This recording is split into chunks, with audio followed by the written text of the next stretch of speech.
Hello friends, educate Bharat में मैं आपका स्वागत करती हूँ। फ्रेंड्स, आज हम पढ़ेंगे हिस्ट्री का एक बहुत ही महत्वपूर्ण टॉपिक, प्रारंभिक समाज। सीटेट परीक्षा के विगत वर्षों के प्रश्नों का विश्लेषण करने से मैंने यह देखा है कि इस अध्याय से अलग-अलग सालों में 3-4 नंबर के प्रश्न जरूर पूछे गए हैं। जैसे 2014 में 4 प्रश्न पूछे गए, 18 में इससे 4 प्रश्न पूछे गए हैं। अधिकांश प्रश्न आरंभिक मानव के बारे में जानकारी के साधनों, उनके आवासों, औजारों और प्रागैतिहासिक काल की विशेषताओं से संबंधित थे। तो फ्रेंड्स, आज हम इसी टॉपिक को कवर करेंगे और बने रहे आप हमारे साथ।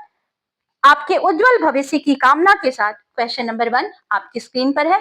प्रारंभिक मानव समाज में श्रम विभाजन का प्रमुख आधार क्या था? ए आयु, बी लिंग, सी शारीरिक क्षमता, डी सामाजिक प्रतिष्ठा। प्रारंभिक समाज में कोई वर्ग व्यवस्था नहीं थी। कार्यों का बंटवारा मुख्यतः पुरुष और महिला के बीच किया जाता था। पुरुष शिकार करते थे और महिलाएं भोजन संग्रहण तथा बच्चों की देखभाल करती थी। ऑप्शन नंबर बी सही है। आदिम समाज में संपत्ति की अवधारणा किस रूप में विद्यमान थी? ए निजी संपत्ति के रूप में, बी राज्य की संपत्ति के रूप में, सी सामूहिक स्वामित्व के रूप में, डी मुखिया की संपत्ति के रूप में। प्रारंभिक समाज में भूमि, औजार और भोजन सामूहिक माने जाते थे। व्यक्तिगत स्वामित्व की भावना का विकास बाद में कृषि समाज के साथ हुआ। ऑप्शन नंबर सी सही है, सामूहिक स्वामित्व के रूप में। अगला प्रश्न है, निम्न में से किस कारण से प्रारंभिक समाज अपेक्षाकृत समानतावादी था? ए कानून की अनुपस्थिति, बी अधिशेष उत्पादन का अभाव, सी युद्ध की कमी, डी धार्मिक विश्वासों की समानता। जब तक अधिशेष का उत्पादन नहीं हुआ था तब तक किसी के पास अतिरिक्त संसाधन जमा करने का अवसर नहीं था। इससे वर्ग भेद का विकास नहीं हुआ था। ऑप्शन नंबर बी सही है। फ्रेंड्स, एक रिक्वेस्ट है आपसे हमारी, अगर आपको हमारी वीडियो अच्छी लग रही हो तो उसको एक लाइक जरूर दें, जिससे हमें मोटिवेशन मिलता है इस तरह की और भी वीडियोस को बनाने के लिए। मातृसत्तात्मक समाज का प्रमुख आधार क्या माना जाता है? ए महिलाओं का राजनीतिक प्रभुत्व, बी मातृवंशीय उत्तराधिकार, सी महिलाओं का शिकार करना, डी महिलाओं का मुखिया होना। मातृसत्तात्मक समाज का अर्थ यह नहीं है कि महिलाएं शासन करती थी, बल्कि वंश और संपत्ति में की पहचान मां के माध्यम से होती थी। ऑप्शन नंबर बी सही है। प्रारंभिक समाज में धर्म का प्रमुख स्वरूप क्या था? ए संगठित धर्म, बी मूर्ति पूजा, सी प्रकृति पूजा, डी एकेश्वरवाद। प्रारंभिक मानव प्राकृतिक शक्तियों, सूर्य, चंद्रमा, अग्नि, वृक्ष को अलौकिक मानकर उनकी पूजा करता था। यही प्रकृति पूजा थी। ऑप्शन नंबर सी सही है। टोटेम की अवधारणा का संबंध किससे है? ए युद्ध प्रतीक से, बी देवता की मूर्ति से, सी सामाजिक नियमों से, डी कबीले की पहचान से। टोटेम किसी पशु, पौधे या वस्तु को माना जाता था जिससे कबीले की पहचान जुड़ी होती थी और जिससे विवाह संबंधी नियम भी तय होते थे। ऑप्शन नंबर डी सही है। प्रारंभिक समाज में विवाह की अवधारणा का प्रमुख उद्देश्य क्या था?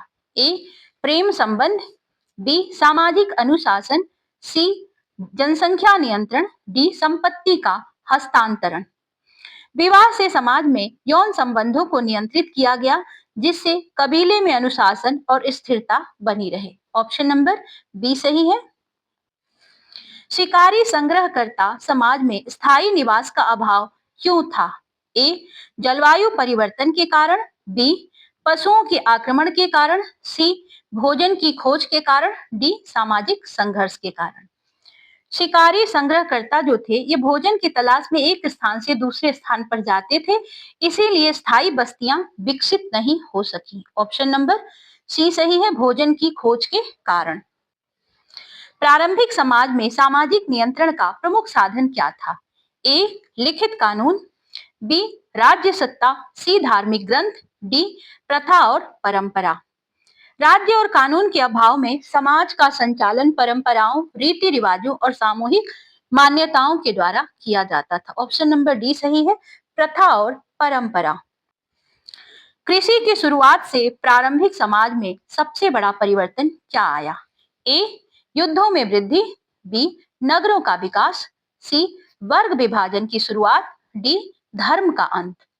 कृषि से अधिशेष उत्पादन हुआ जिससे संपत्ति असमान रूप से जमा होने लगी। समाज में वर्ग विभाजन की नींव पड़ गई। ऑप्शन नंबर सी सही है, वर्ग विभाजन की शुरुआत। प्रारंभिक समाज में नेतृत्व का आधार सामान्यतः क्या होता था?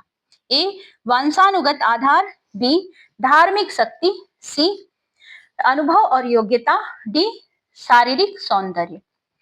आदिम समाज में कोई स्थायी राजा नहीं होता था। जो व्यक्ति शिकार, अनुभव और निर्णय क्षमता में श्रेष्ठ होता था वही स्थायी नेता बनता था। ऑप्शन नंबर सी सही है, अनुभव और योग्यता। आदिम समाज में स्त्री की सामाजिक स्थिति कैसी मानी जाती है?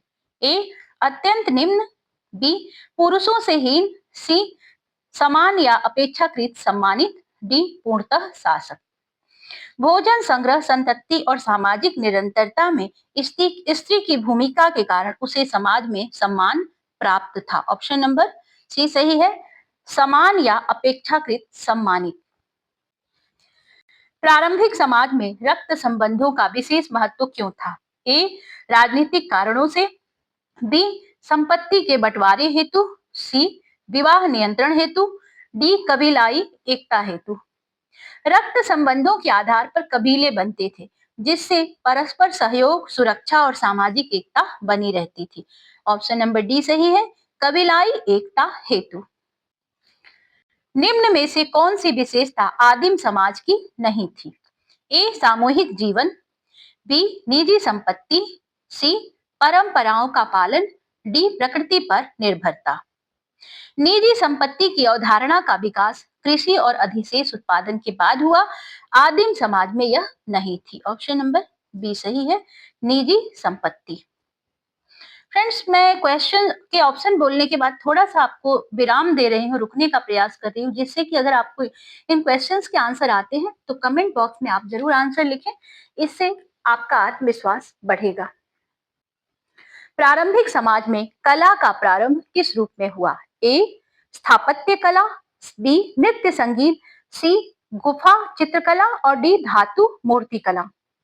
गुफाओं की दीवारों पर बने जो चित्र थे वो आदिम मानव की कलात्मक अभिव्यक्ति के प्रथम प्रमाण माने जाते हैं। ऑप्शन नंबर सी सही है, गुफा चित्रकला। आदिम समाज में संघर्ष या विवाद का समाधान कैसे किया जाता था? लिखित नियमों से, बी राज्य हस्तक्षेप से, सी बल प्रयोग से और डी है कबीलाई परिषद द्वारा। विवादों का निपटारा बुजुर्गों या कबीलाई परिषद के द्वारा परंपराओं के अनुसार किया जाता था। प्रारंभिक समाज में उत्पादन का मुख्य उद्देश्य क्या था? व्यापार, बी है संग्रह, सी जीविका निर्वाह, डी धन संचय। आदिम समाज में उत्पादन केवल जीवन निर्वाह के लिए होता था, न कि व्यापार और संग्रह के लिए। ऑप्शन नंबर सी सही है, जीवन निर्वाह। बहिर्विवाह की प्रथा का मुख्य उद्देश्य क्या था? ए जनसंख्या बढ़ाना, बी कबीलाई शुद्धता, सी रक्त संबंधों से बचाव, डी संपत्ति विस्तार। एक ही कबीले में विवाह निषिद्ध था, नहीं किया जा सकता था ताकि निकट रक्त संबंधों से उत्पन्न समस्याओं से बचा जा सके। प्रारंभिक समाज में ज्ञान का संचरण किस माध्यम से होता था? ए लेखन, बी शिक्षा संस्थान, सी धार्मिक ग्रंथ और डी मौखिक परंपरा। कहानियां, मिथक, गीत और अनुभवों के माध्यम से एक पीढ़ी से ज्ञान दूसरी पीढ़ी तक मौखिक रूप से पहुंचाया जाता था। आदिम समाज में युद्ध का प्रमुख कारण क्या था? धार्मिक मतभेद, भूमि विस्तार, भोजन और संसाधन, राजनीतिक प्रभुत्व। भोजन, जल और शिकार क्षेत्र जैसे सीमित संसाधनों के लिए बार बार कबीलाई संघर्ष होते थे। प्रारंभिक समाज में बच्चों का पालन पोषण किसका दायित्व माना जाता था? माता का, केवल पिता का, पूरे कबीले का या मुखिया का? तो आदिम समाज सामूहिक था, इसलिए बच्चों की देखभाल पूरे कबीले की जिम्मेदारी मानी जाती थी। आदिम समाज में कानून का स्थान किसने लिया हुआ था? राजा, धर्म, परंपरा, सेना। लिखित कानून के अभाव में सामाजिक परंपराएं और रीति रिवाज ही नियमों का काम करते थे। प्रारंभिक समाज में मृत्यु के प्रति धारणा कैसी थी? ए वैज्ञानिक, बी तटस्थ, सी भयमुक्त और डी अलौकिक विश्वासों से युक्त। मृत्यु को आत्मा, पुनर्जन्म और प्राकृतिक शक्तियों से जोड़कर देखा जाता था। आदिम समाज में पशुपालन की शुरुआत किस परिवर्तन का संकेत है? औद्योगिक विकास, स्थायित्व की ओर बढ़ना, सी शहरीकरण और दास प्रथा। तो पशुपालन ने मानव को कुछ हद तक स्थायी जीवन की ओर प्रेरित किया। ऑप्शन नंबर बी सही है, स्थायित्व की ओर बढ़ना। प्रारंभिक समाज में सामाजिक समानता का प्रमुख कारण क्या था? ए धार्मिक नियंत्रण, बी राज्य व्यवस्था, सी अधिशेष का अभाव, डी शिक्षा का अभाव।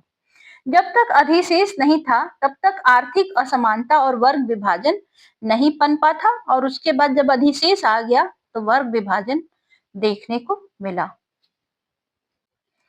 आदिम समाज में समय की गणना किस आधार पर होती थी? ए घड़ी, बी पंचांग, सी प्राकृतिक घटनाएं, डी लिखित अभिलेख।